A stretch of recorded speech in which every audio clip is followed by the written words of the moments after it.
ready to start? Sure.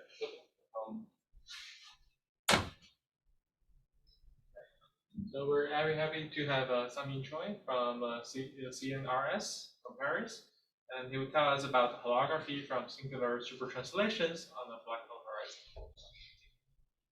Thank you. So thank you for giving me the opportunity to talk at NIU. This is the first time I'm doing this place, and it's a very nice day here. So the thing that I'll talk about today has to do with some series of papers that I put out with my ex-advisor Ratina Curry in Michigan and Malcolm Perry in Queen Perry University of UK. So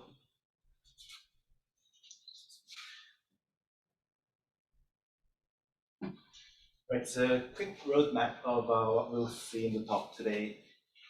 So first we'll show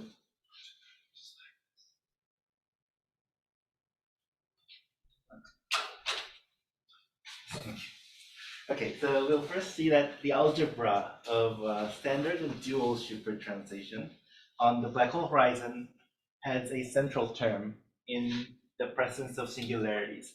And for some people who are not familiar with the terminology here, I'll start from the very beginning and be pedagogical in the talk, so no worries, I'll get there too.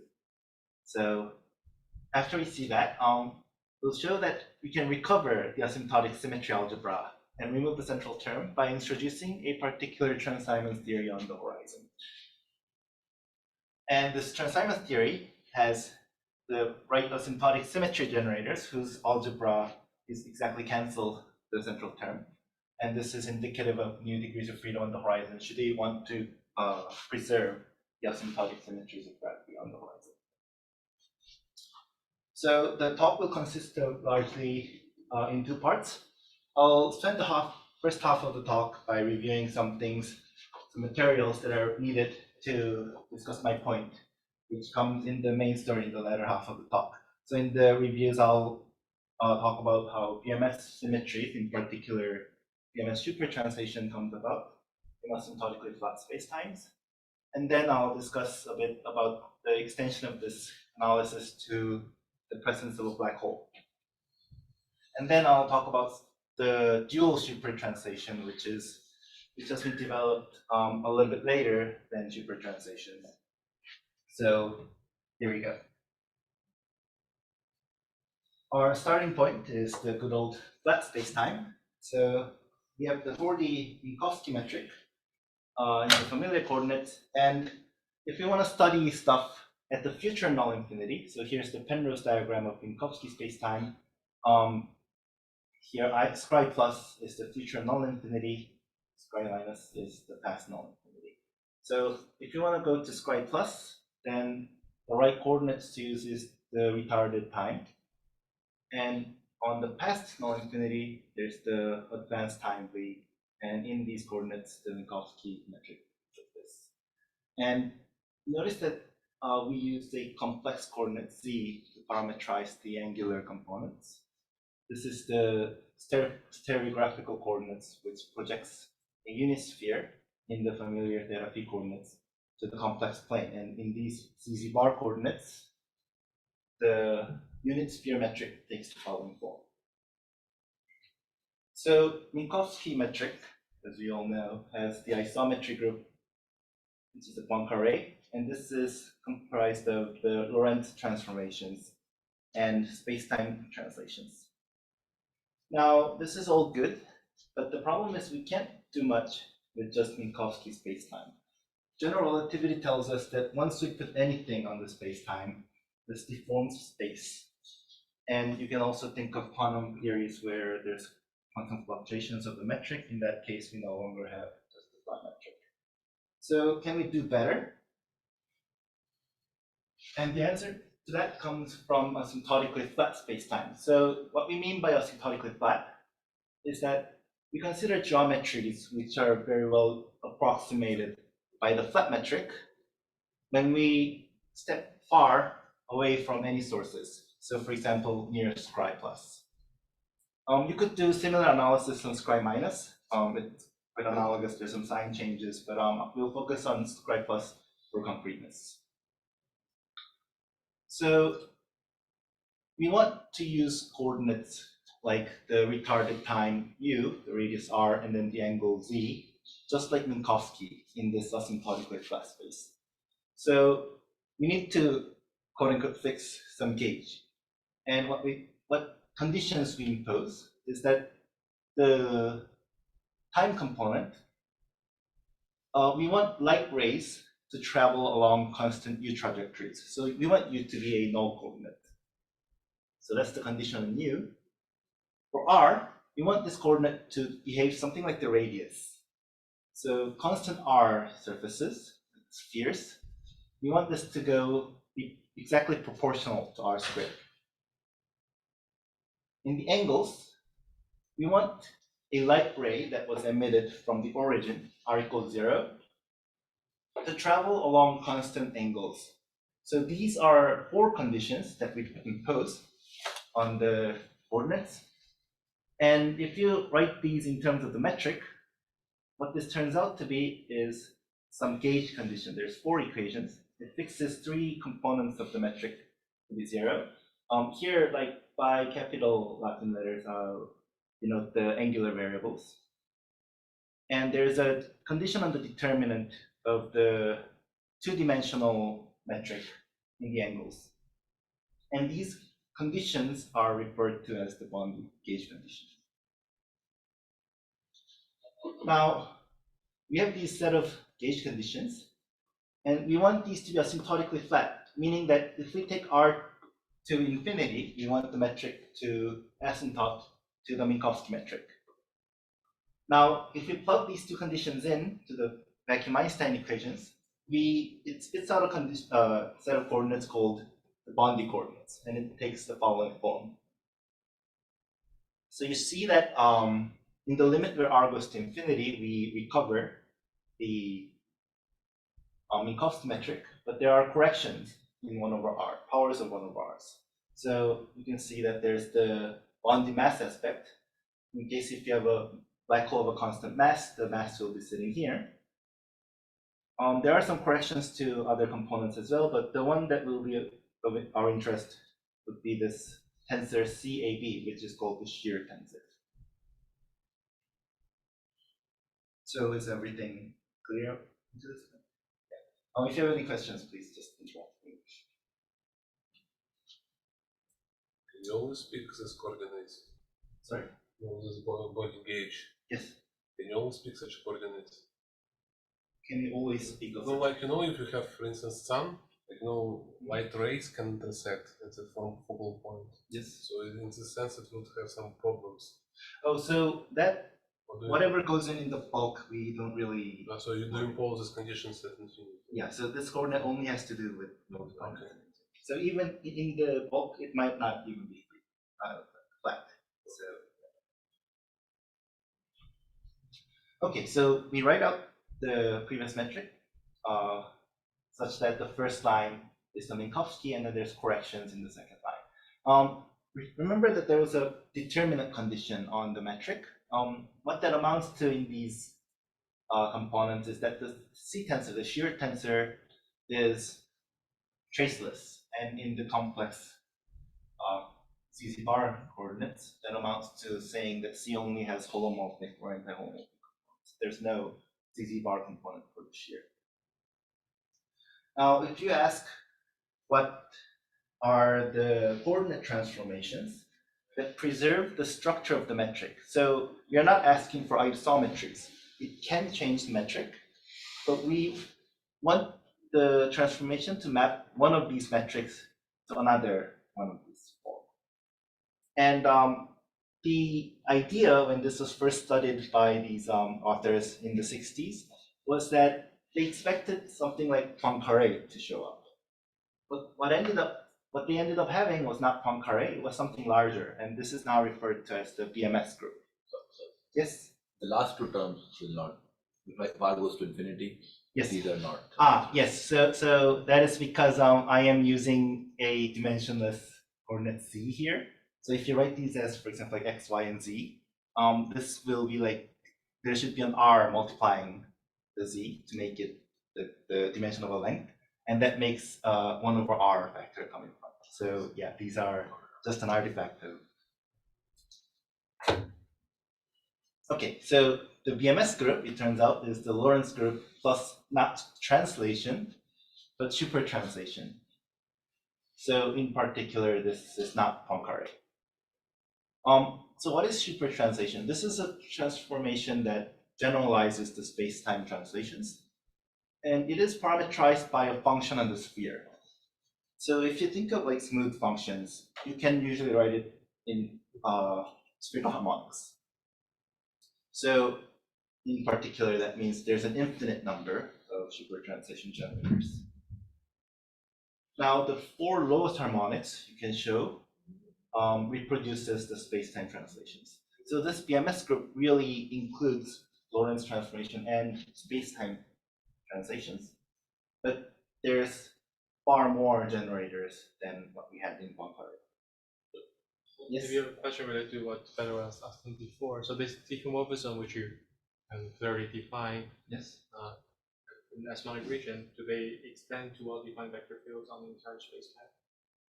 You can, like there's powers of R that you can continue. But is there like a general, like a theorem, or? No, usually there's one integration variable at each order in the one of our expansions, so there's still room for more stuff at each order. But usually people look up to it. So there's a criterion of what kind of bulk space-time, what kind of bulk space-time such a diffeomorphism will be defined, and for what kind of bulk space-time it won't be. Are there general No, statements so like that? these kind of questions are usually not of interest because we are interested in near infinity. Now, how you want to extend it to the bulk, you will have to additionally define because at this point, like there's no conditions in the bulk. Yeah, but the question is like, so there may be multiple extensions. Yes. But my question is more basic: is does there exist a single extension? Is there a general argument? Not that I know of, no. Do you regard this BMS group like a gauge group? So this is formally gauged, but the fact that the gauge parameter doesn't vanish at the asymptotic infinity makes it physical, in the sense that if you compute its generator, it doesn't vanish on Chern. So local gauge symmetry generators should vanish on Chern. So here, yeah, the supertranslation generator acts physically on the state. So it actually changes the physical state. So it's like, so this BMS group acts on this Bounty mass aspect and could see. Yes, it also can change the mass. And still it's like, you consider that it's like different configurations, not like the same. It's not the same. These are not gauge equivalent. Change the mass because it is a symmetry, but change the action up to a boundary term. So there is a contribution to a charge. So it's large. So you change the value of the charge itself because it modifies the action, but up to a boundary term. So it's a symmetry acting.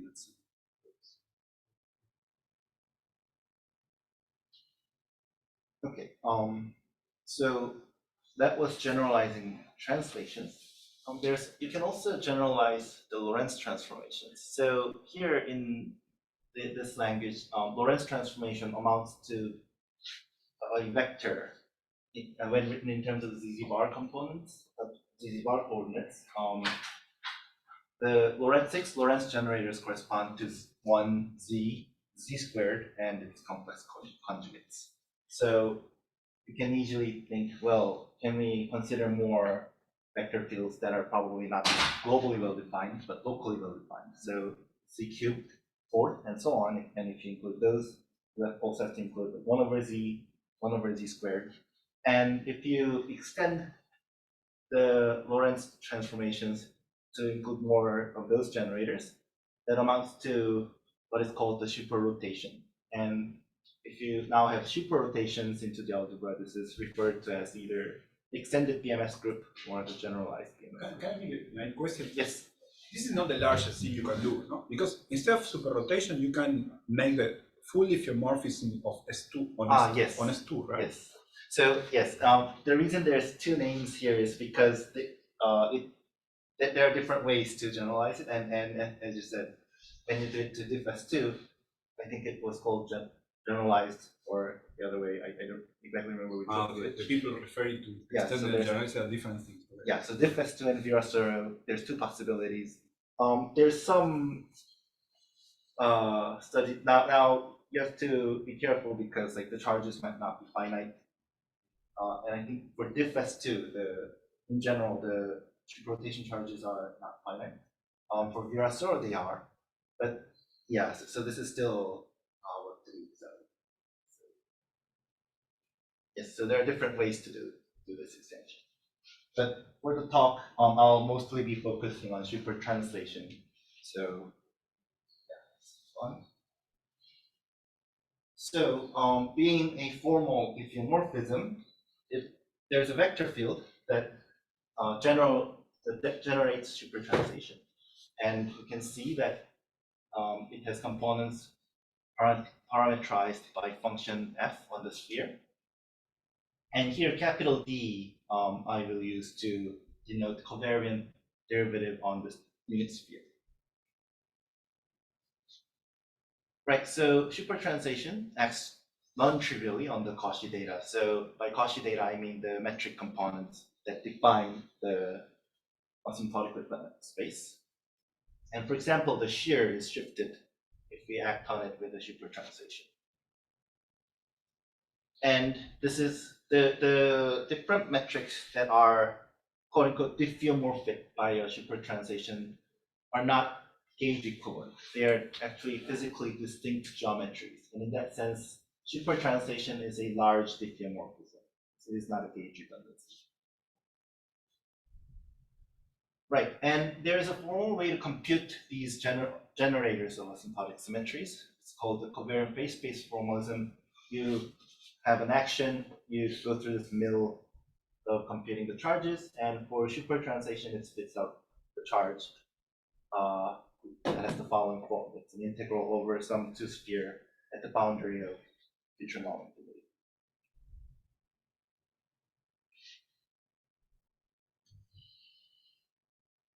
Okay, so this is an example of an asymptotic symmetry of the theory, as opposed to an actual symmetry or a metric isometry.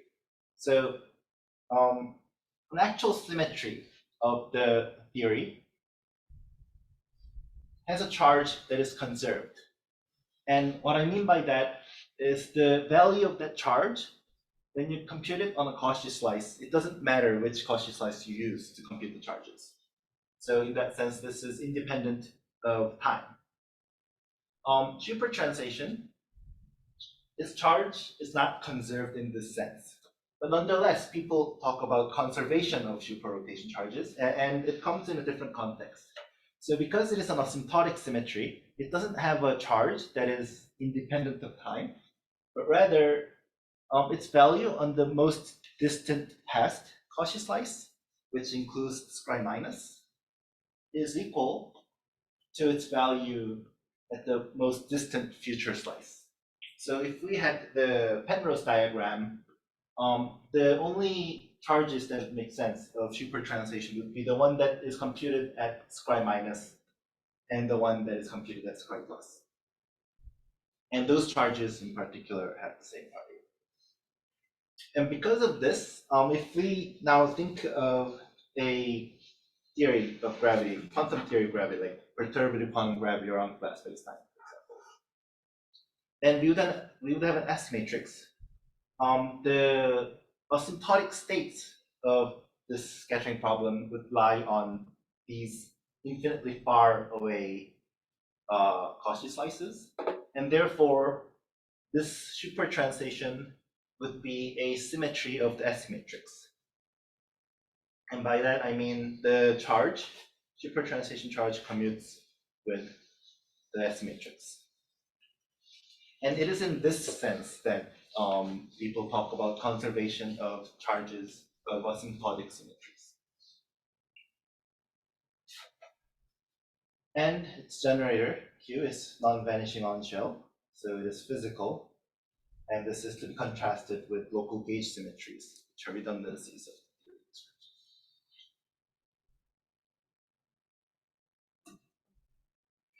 description. Okay, so now we move on to the case where we have a black hole. So here's a Penrose diagram of an internal source. Schwarzschild black hole. In this case, the Cauchy slice would not only include Scri+, but there would also be a future horizon. Yes? Yeah, I was just curious on that previous slide of this Q plus and Q minus. Yes.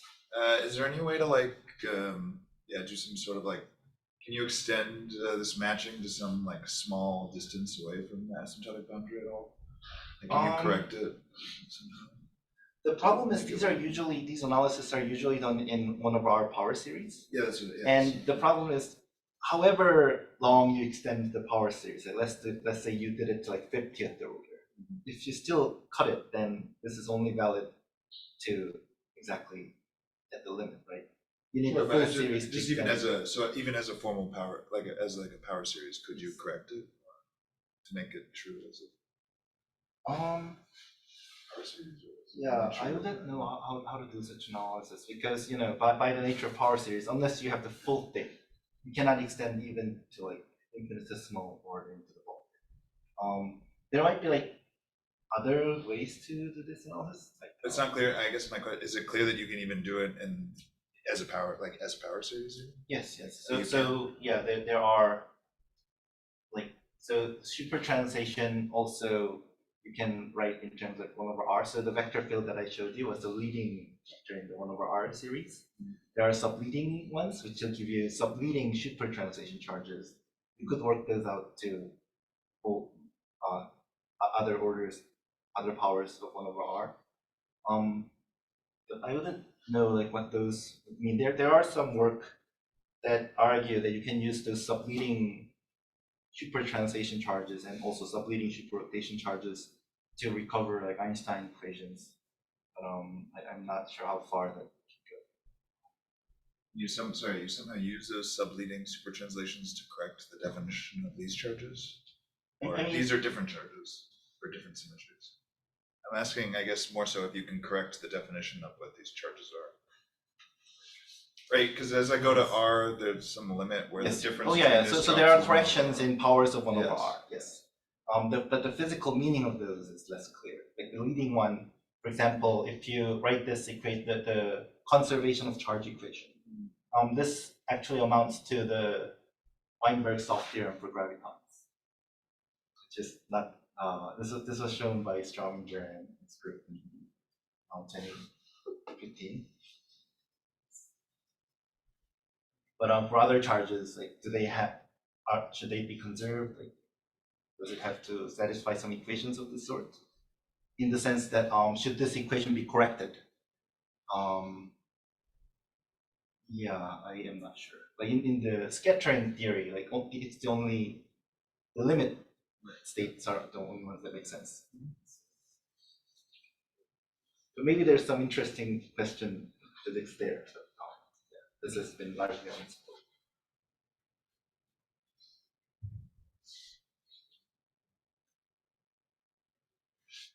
Okay, so if you have a Schwarzschild black hole, this was actually worked out by Hawking, Perry, and Strominger in 2016. So you have the usual supertranslation charge at Scri, but you now also have something called the horizon supertranslation. And if you think of this quote-unquote Cauchy slice as some limit of an actual space-like surface, then you can see that the horizon charge and the Scri charge don't talk to each other. So you can think of the horizon charge as a separate supertranslation charge. This is referred to as the horizon supertranslation, and this generates supertranslation modes on the horizon. How do you find BMS group in your horizon? So you fix a gauge, like the boundary gauge, so you have Schwarzschild plus perturbations, but now you lock some components. But it means that, but it seems in this case you have to complete this gauge in the whole space-time, which is in the bulk. And there you can have a sun, and you will have these focal points. So I'm not sure. So we just have a asymptotic boundary from the point of view of an outside observer. But you want to continue somehow to the horizon of a black hole. Yes. Yes. He said asymptotics at the horizon. So close to the horizon, you impose a boundary condition. You now have like 1r minus 2m powers. This is done at the leading. So you still have sky plus, right? So you are fixing. So you are fixing the asymptotic metric at the asymptotic infinity and at the horizon. Right? Oh, but the coordinates you have to choose one to study. Like for example, here you have to use the retarded on the coordinates. Here you have to use the advanced one. So yeah, you have to use different How can you make the matching at I plus? Because for instance, in the standard BMS, you also have two boundaries, right? Sky plus and sky minus. Yes. The retarded and the advanced one. And then you make this antipodal match, and then you can argue that this is unique if you take into account, yes. CPT and Lorentz invariant. But in I plus, here, if you do such a thing, what would be the natural matching? So the matching happens here actually. So if you study the supertranslation modes on at the bifurcation surface. Yes, at the bifurcation surface, there's a matching that has to do with. Like, no, I understand that if you make the matching between H minus and H plus. Yes. But here I'm talking about the sky plus and H minus. So at here we say there's no. Usually the viewpoint we take is there's no massive particles. So we think of pure gravity, for example, and nothing happens there. If you have there's no massive particles going out from the space. Yeah. So there's no massive particles. And this provides a natural boundary condition. I so ask you why, because suppose this is defined as a limit, as a limit of a Cauchy surface. Yes. But in order to define the Cauchy surface, you run into the problem of how to extend the bulk. And really strictly speaking, the limit, no, but in that case, you have to give me some prescription on that little I plus. Yes. So if you have modes that sit on the strict limit where, say, V goes to infinity, you have to mod up the phase space by those modes. Yeah. So those particles don't exist there. But you can also resolve that into a hyperboloid of like an ADS hyperboloid, and people have also resolved spatial infinity into a hyperboloid and seen like the matching condition as you like evolve along that hyperboloid. So, does that extend out to the time-like infinity, or? Yeah, it was done. Yeah. You mean hyperbole, the one that are defined at constant t? Constant t. What kind of hyperbole? Constant, like proper time of a inertial massive particle.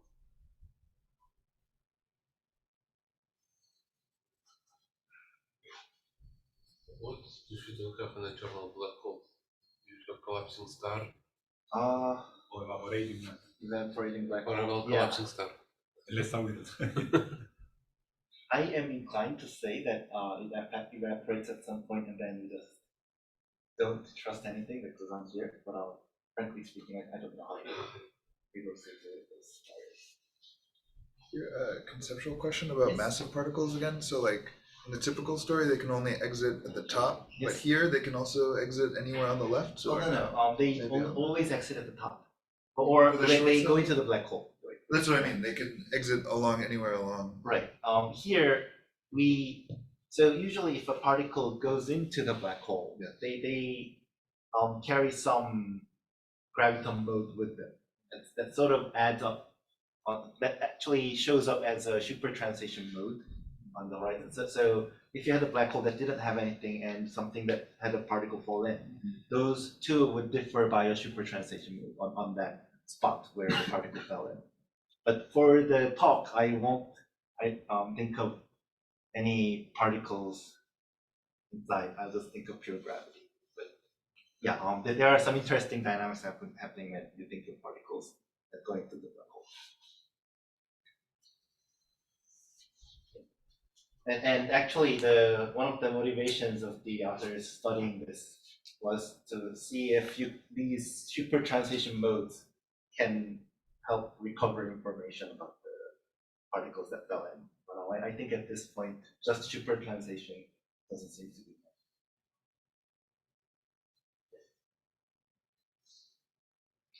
enough. Okay, and you can see that I'm trying to throw out all the complications and just trying to stick to the very simplest case.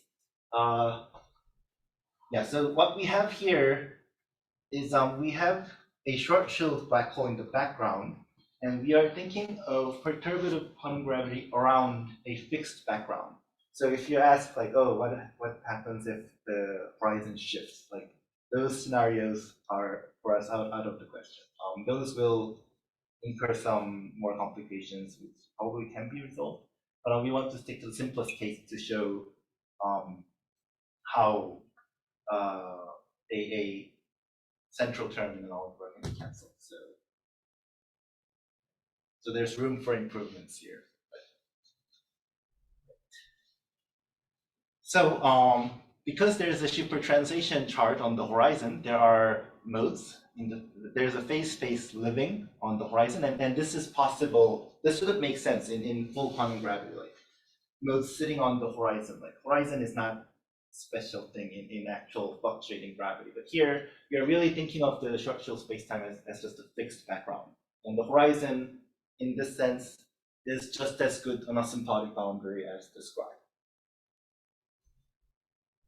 So there's the linear metric perturbations in the angles. These are referred to as the supertranslation modes. It has the symplectic partner, which is a time derivative. They have the Dirac bracket, the delta function. There's a metric structure here that has to do with the fact that this is a spin 2 particle. And similar to the Scry supertranslation charge, the horizon supertranslation charge can be computed. Why did you put here two different types, V and V prime? Usually we put Poisson brackets at equal time. No, so here V, Z, and Z bar are just taken to parameterize the surface and actually. Yeah, but I thought you regard V as a time, no? And after that, this Poisson brackets. Well, there is this delta function of time. So yeah, but we usually don't do this in classical mechanics. We don't do that, right? Right. So this, I guess, is a complication that has to do with us treating the null boundary as a Cauchy slice when it is actually not. You find this when you quantize on a null surface. So this, yeah. This is the structure you find when you quantize on a null surface as opposed to a space-like surface. So the original fair and phase-space method was actually worked out for actual Cauchy slices, like space-like slices. But now, of course, there's complications like these when that comes when you have tried to do this on a null surface. I think this is still being developed. What about R? There's also the R. Oh, here the surface is fixed by constant I think R. when So people consider DLCQ, they also consider null surface as a Cauchy slice. When they consider DLCQ, what Igor told yesterday, like in this quantization of study, they also consider null space like null line, like it's. Yeah, those things also have this structure. No, they don't put it. Really? Yes. Because of just say equal time correlators. Because of when you quantize, this guy should be some kind of like a propagator, and it will have some complicated function. Will be minus V prime.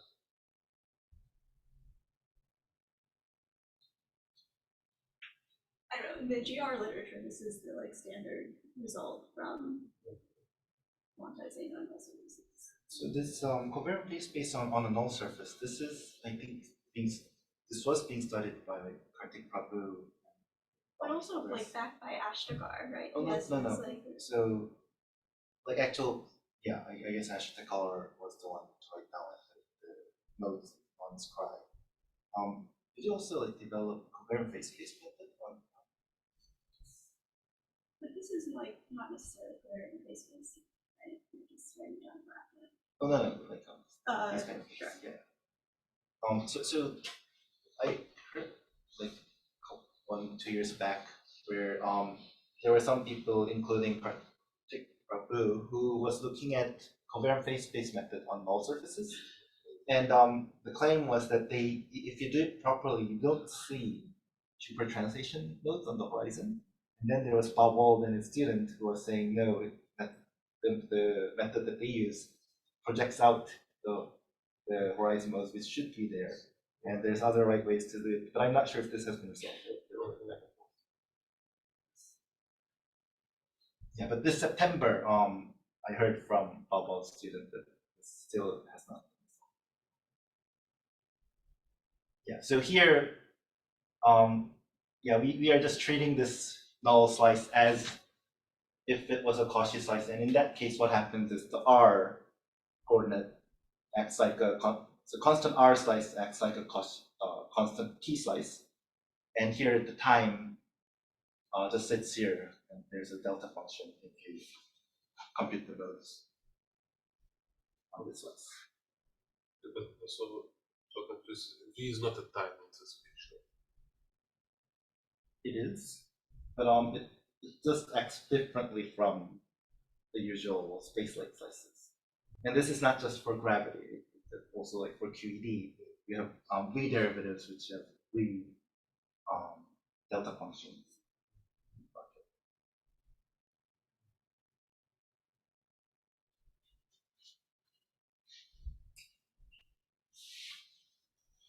Okay, so that was Supertranslations. Now there's another asymptotic symmetry that has been uncovered in 2018-19-ish by the Godasgar brothers, Chris Pope and Massimo Prati, École. And these are asymptotic symmetries that are not necessarily diffeomorphisms of the theory.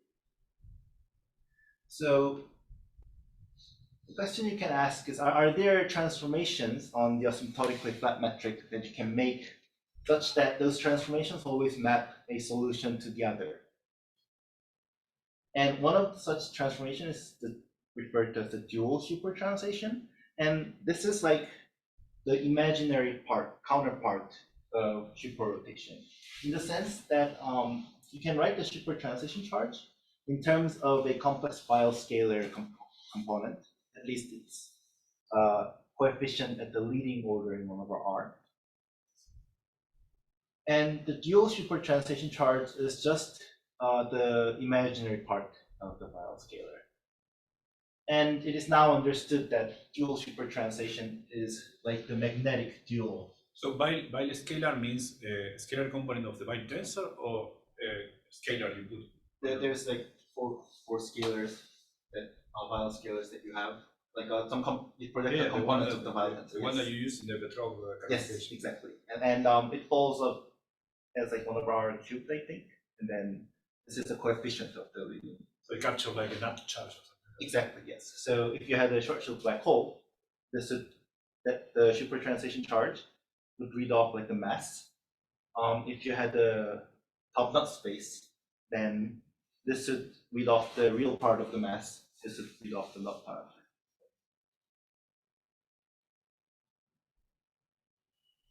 Okay, so an example of a space-time with non-zero global dual charge would be the top nut metric. And if you compute the file scalar of the top nut space-time, it has the real part and also an imaginary part.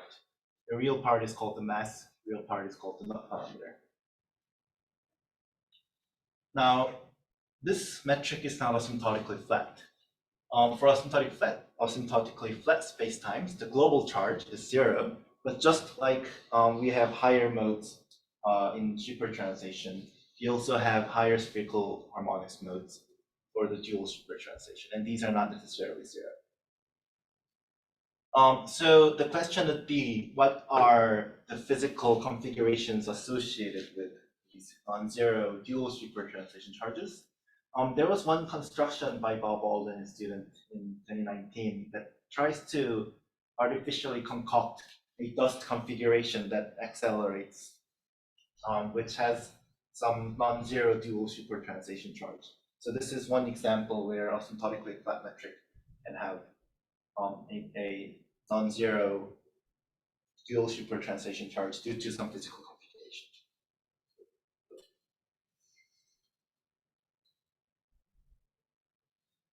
Okay, so these standard and dual supertranslations are all asymptotic symmetries. So they are quote unquote conserved in the following sense. They are symmetries of the S matrix in the perturbative Poynting gravity. So supertranslation leads to the Weinberg-Graviton-Solf theorem. Now, the dual supertranslation would have something similar, but because there's no magnetic mass in the theory, this is satisfied trivially. So it acts on the states. There's no, you can break this into soft gravitons and hard gravitons, but for dual supertranslation, there's no hard charge. So this is basically some soft charge of the incoming state is equal to the soft charge in the outgoing state, and there's no shift. Usually in these word identities, you have some particles that carry soft charges, and this shifts the vacuum in the theory. But for dual supertranslation, such a thing doesn't happen. For smooth parameter functions, these charges all commute. So you can organize the scattering states into simultaneous eigenstates of these charges, and doing so gives you actually quite a lot of knowledge in doing computations. So when you diagonalize the supertranslation charge, this maps the box states into dress states called the Faddeev-Lewis states. These are the states that cures infrared divergence in scattering theories. There is a way to write Faddeev-Lewis dressings as Wilson lines. So if you now try to diagonalize the dual supertranslation charge, the states end up being dressed by what is called the toothed line dressings. So this is like the magnetic dual of the Wilson line dressings, but in the gravitational sense. And this, all of this story holds up quite similarly in electromagnetism as well. And there, the meaning of the dual charge is much more clear. The regular charges are the gauge charges associated to electric gauge symmetry, and the dual charges would correspond to magnetic charges. So the gauge transformation would be like not the derivative of a function, but rather the curl.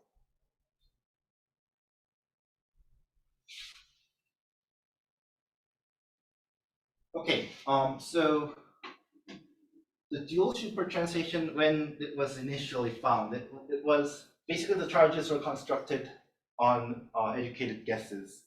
But the next question is, just like supertranslation charges, is there a way to obtain these dual charges using the covariant phase space method? And that would require another action other than the Einstein-Hilbert action, because for each action you have the asymptotic symmetry, which is the PMS transformation. So this was found by the Godowska brothers and Malcolm Perry 2 years back. They have shown that if you go to the first order formulation of gravity, the Palatini action, this is the first order formulation of the Einstein-Hilbert action. The Palatini action gives you the supertranslation charges. And there is a magnetic dual of the Palatini action, which is called the Holst action. This kind of action was studied by Holst in the mid-90s. So you can see that the antisymmetric tensor is replaced by a bunch of metric components.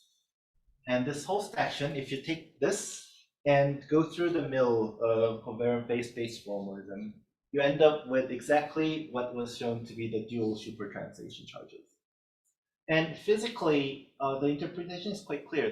The Holst action actually corresponds to the theta term of gravity. So if this analysis was going on in electromagnetism, the Palatini action would correspond to the usual electromagnetic Lagrangian, and then the Holst action would correspond to something like the theta term.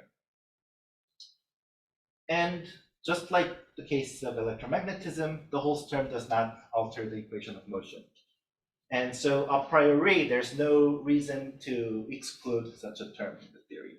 So classically, adding such a term would do make no changes.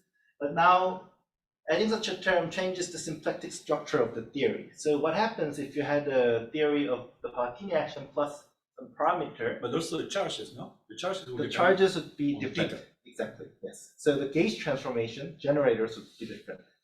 And this linear combination of, if you have a theory of gravity written in terms of the linear combination of these Lagrangians, then the gauge transformation in this theory would correspond to the supertranslation charge plus lambda times the dual supertranslation charge.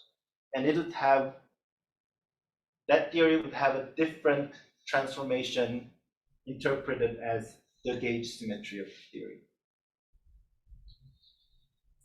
Usually for like usual topological term, like it measures a distant on number. Yes. Does holds does have such a topological interpretation? Yeah, I do not know.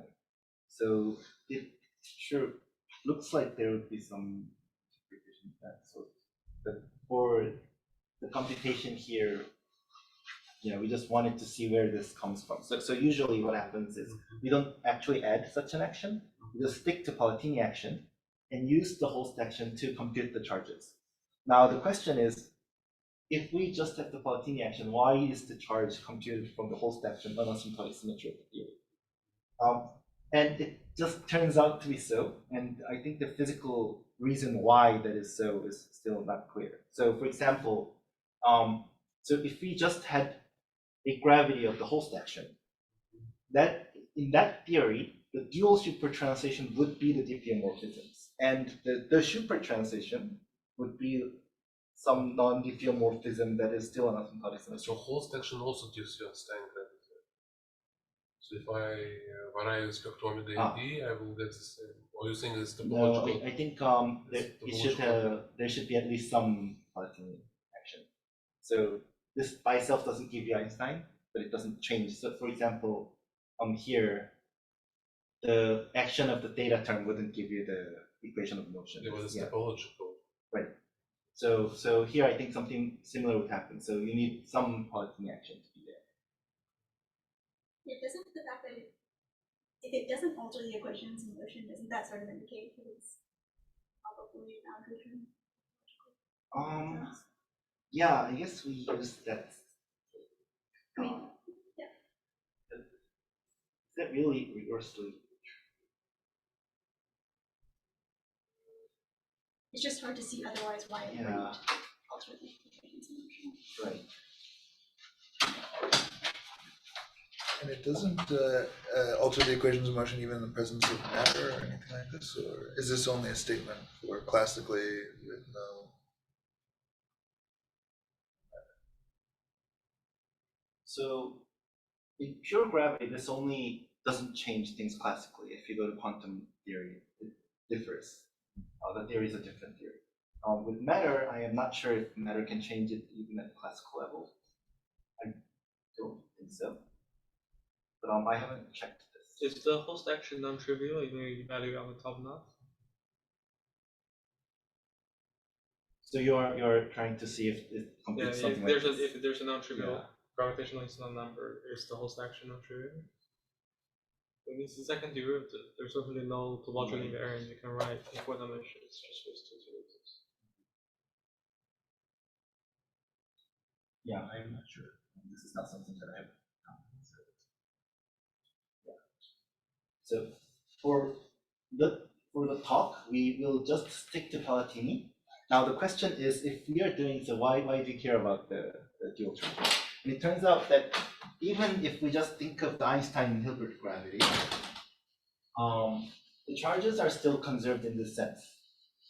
So if you take ENM, for example, so if you had a electromagnetic theory with no theta term, there will just be and if you just had electric monopoles, no magnetic monopoles in the theory, then you would have the large gauge, the electric large gauge symmetry conserved in the following sense. You'd also have the magnetic asymptotic symmetry, which is conserved in this sense, but trivially, because there's no hard charges that carry magnetic monopoles. So although it's satisfied trivially, this still is an asymptotic symmetry.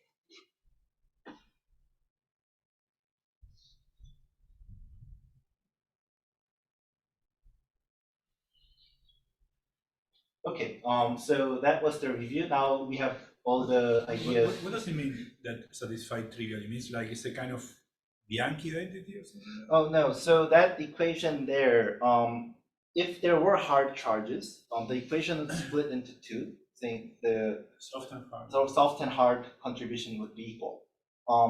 Now, if you don't have a hard charge, what that would say is the soft part is 0, but now that soft part has an action on the outgoing state and an incoming state. So the incoming soft charge is equal to the outgoing soft charge, but the value of the charge is still undefined. So we can have different charges, but it just ends up to be the same charge. So there's still a number of different vacuums that you can use, but it's just that the particles don't shift the vacuum. In that sense, I meant they're conserved trivial. Okay, so yeah, with the ideas that we have just reviewed, now we can build up to the main story. So the things that I have been thinking about recently are these dual supertranslations and superrotation. Now, the problem is if you start to include superrotation into the BMS story, the algebra between supertranslation and superrotations make it such that you just cannot have only smooth parameters for the supertranslation. Superrotation, because it has parameters such as 1/z and 1/z² and so on, it necessarily introduces supertranslations with parameters such as 1/z and 1/z². Thus comes singular supertranslation. Now, there are different reasons to consider singular supertranslations. One is because the full BMS algebra with the extension to superrotation includes such a transformation. Also, when people write down these the equation of charge conservation for superrotation and show that this is equivalent to soft theorems, in doing so, you have to plug in a parameter that is not smooth. And in electromagnetism, these singular large gauge transformations have been studied, although there's no analog of superrotation in gauge theories. So why this comes about naturally is a bit less clear. But nonetheless, there's work by Friedel and Ranzetti a couple years back showing that you can use large gauge transformations and relate those to configurations that have Dirac strings in the bulk. So these Dirac strings simulate monopole configurations, and those the Dirac strings extend out to the infinity, giving singularities on the asymptotic boundary. And it's been shown by various authors here that in electromagnetism, if you now consider singular gauge transformations, then the algebra of the charges start to be not closed. They have central charges that detect the poles in the gauge functions. Okay, so we want to do this for gravity, and we want to do this on a black hole background because this is the simplest we can get with the supertranslation modes. So we had the supertranslation modes on the phase space. Now, Godasgaras and Perry have taught us that you can compute dual supertranslation charge using covariant phase space formalism. So now we can go through what the computation that Hawking, Perry, and Straminger have gone through to compute dual supertranslational charge on the horizon. You can see that there is the metric perturbation, but now it's contracted with an antisymmetric tensor in the sphere. Now, because we are allowing singularities in F, this computation is actually quite dirty. Not only do you get this nice term here, we also get some terms that are acted on by operators of the form d² minus 1. So these are double covariant derivatives on the sphere, and they are non-negative operators. Sorry, these are purely negative operators, and you can write down Green's functions for these operators in terms of Legendre functions with complex order. And by doing so, you can show that although these operators are both non-integrable and non-local, for the purpose of computing Dirac brackets, they don't really matter. The bracket between those additional non-local terms with the charges all vanish. So in the talk, we'll pretend that those non-local terms don't exist, and we'll just stick to the terms with the nice forms here.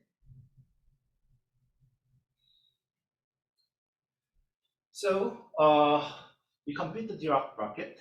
So in the absence of singularities, we recover the well-known result that the charges commute.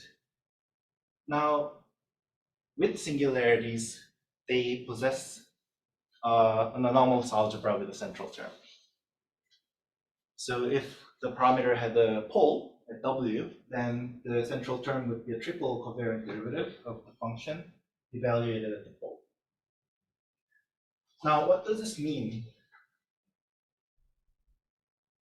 So the asymptotic symmetry algebra becomes anomalous. So strictly speaking, these charges we thought were asymptotic symmetries.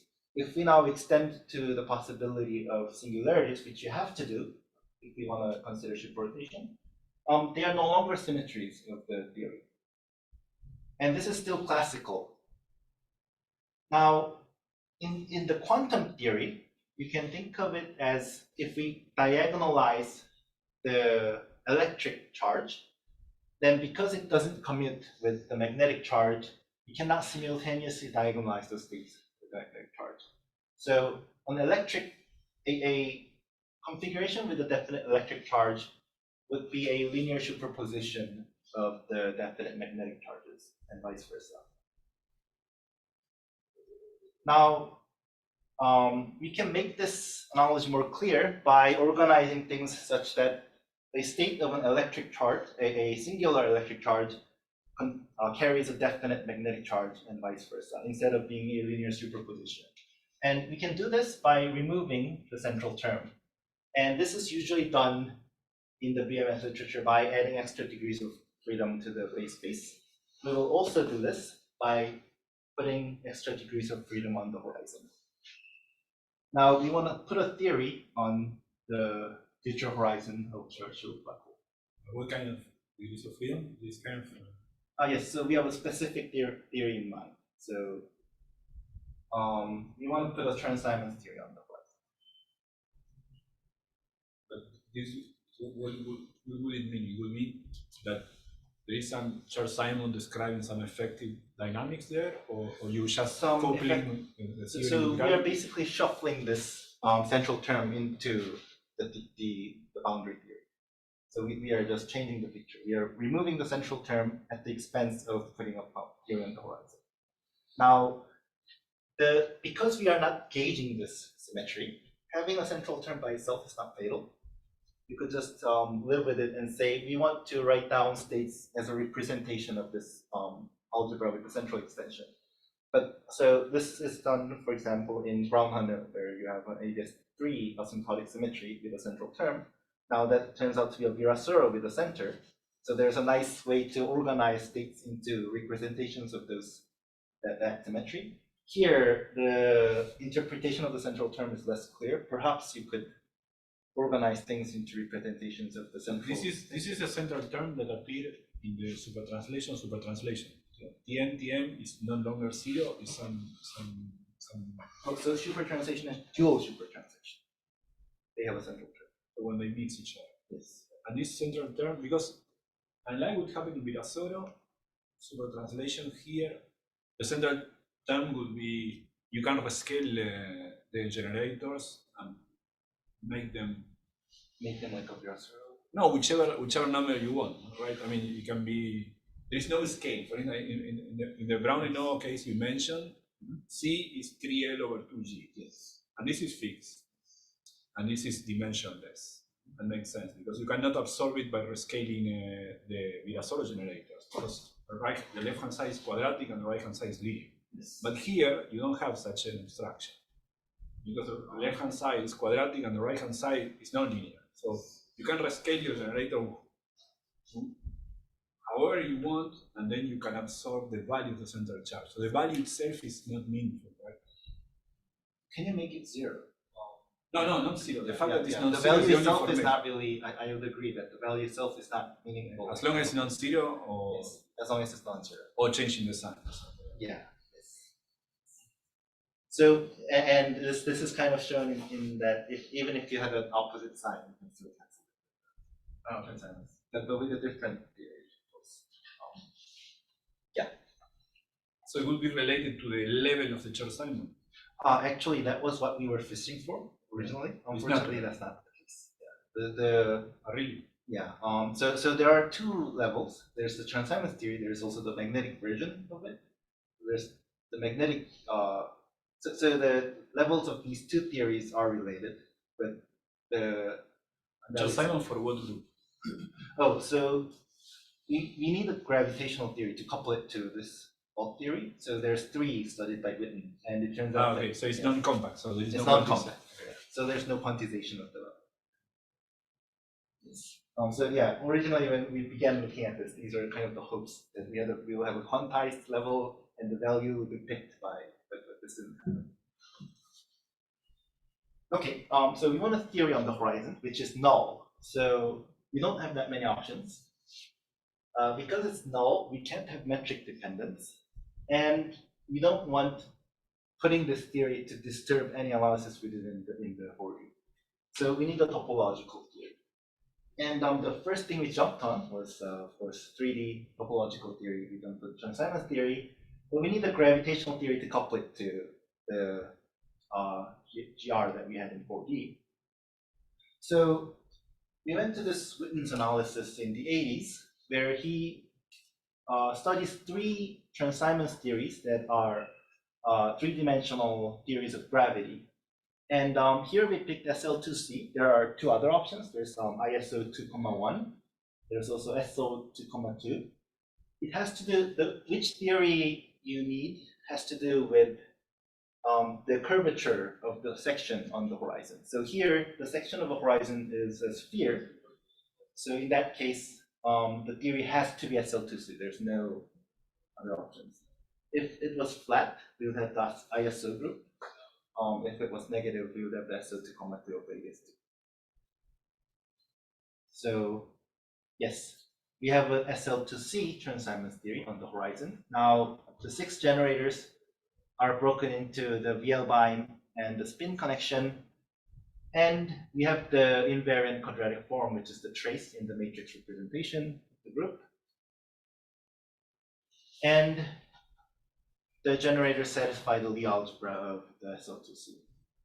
And we can use this quadratic form to write out the Chern-Simons action in terms of the gravity variables.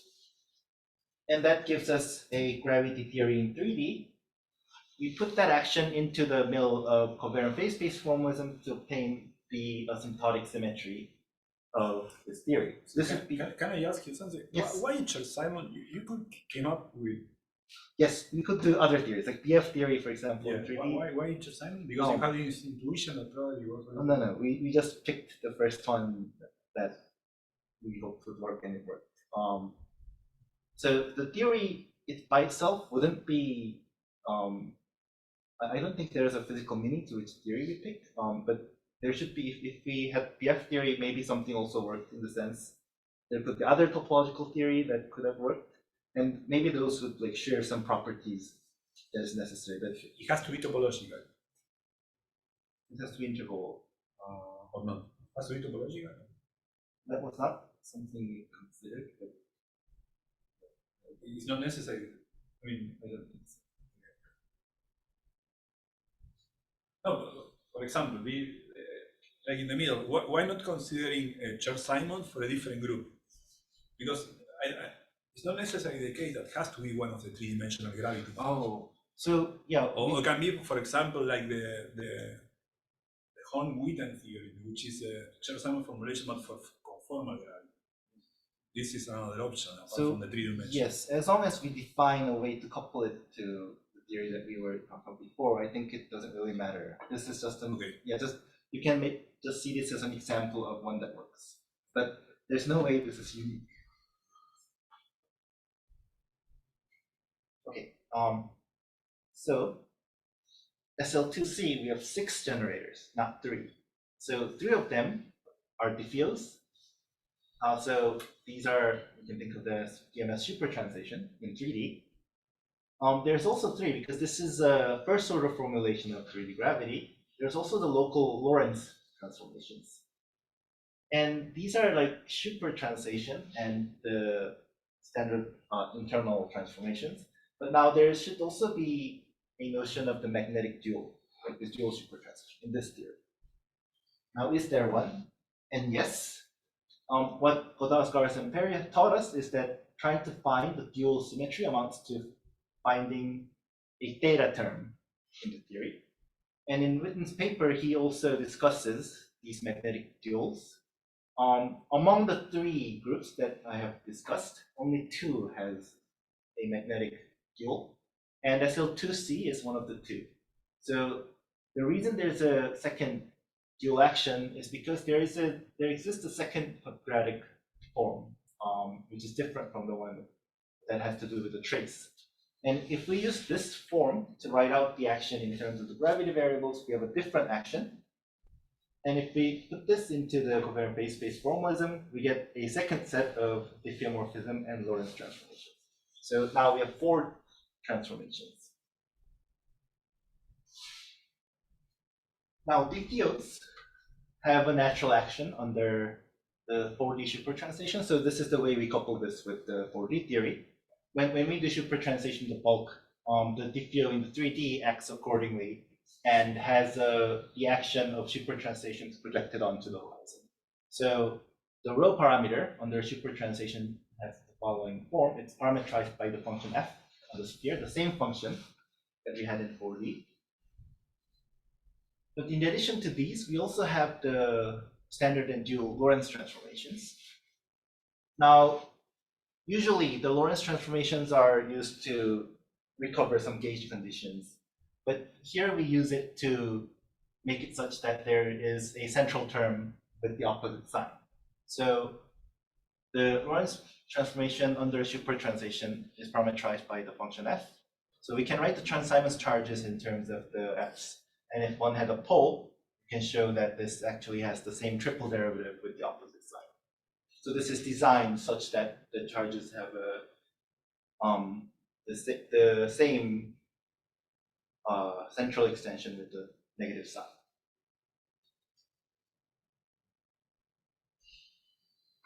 Okay, so what have we seen?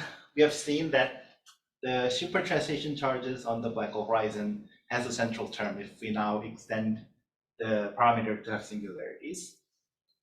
And to close this algebra, we have introduced an SL2C Chern-Simons theory on the horizon. And the structure of the horizon where the section is a sphere makes it such that this theory has a magnetic dual. So we can write down standard and dual supertranslation of the 3D gravity.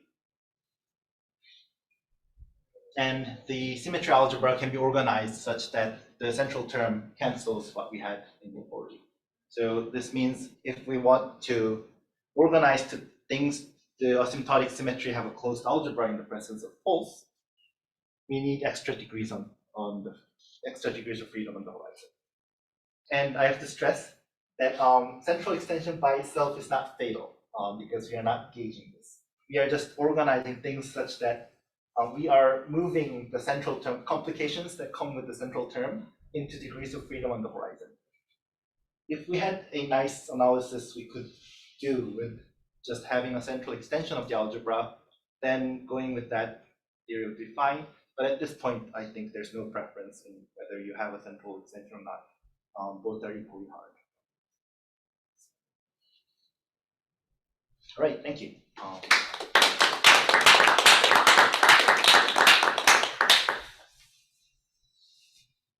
I think of this Chern-Simons action as the Hawking theorem for this Holst action. I don't think so. That would be very surprising. Yeah, I hadn't thought of it that way, but yeah, I wouldn't think that would be true. Just because the host action we didn't really put in the theory, we just used it to compute charges. Now, why that charge is relevant is still. No, yeah, but still, like, you know, you put it like in theory, so it's Yeah, like, so you would expect that it should be something like Hawking or yeah, so why it plays a role is still a mystery, but it does play a role. That's for sure. Yeah, isn't there these singular transformations also for E and M? Yes, that's correct. So is there a similar story with this Chern-Simons? Oh yeah, so actually in E&M there's a much simpler theory on the horizon, and there's also you can also construct it such that the central term is cancelled. It looks more like a abelian Chern-Simons theory, which is really simple. And yeah, in E&M though, so we do have physical configurations that are associated with singular large gauge transformations, and that would be a motivation to consider those transformations. But we don't have something like a BMS algebra where these things come up naturally. So I think there's less of a motivation to study singular large gauge transformations as in gravity. In gravity, we know that superrotation is a symmetry of the quantum S matrix at least at the trill level. So this has to come in at some point. But once you do so, you cannot avoid singular supertranslations. This is why we look at this.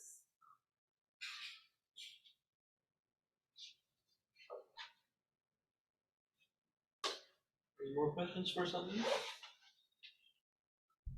No. No, let's thank Jeremy again.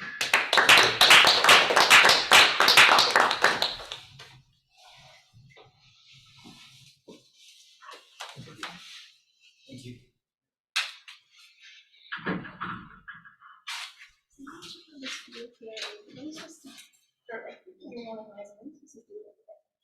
So that's the next question. So this paper came out last Friday. So I thought you're now really looking into it. So this is actually the reason we did it on the black hole. One of the questions I get when I give these talks is why did I do it on the horizon? That's how it should work. On Scribe. Yeah.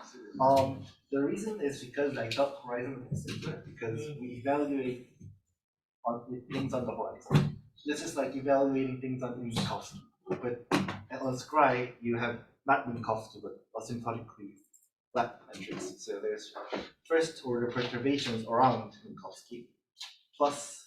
But you're still just doing linear. I mean, you could do linear. You're just doing linear perturbations on top of Schwarzschild, right? Yes. So if you're just doing linear perturbations on top of Minkowski, is it really? Yeah. So if I were to do it on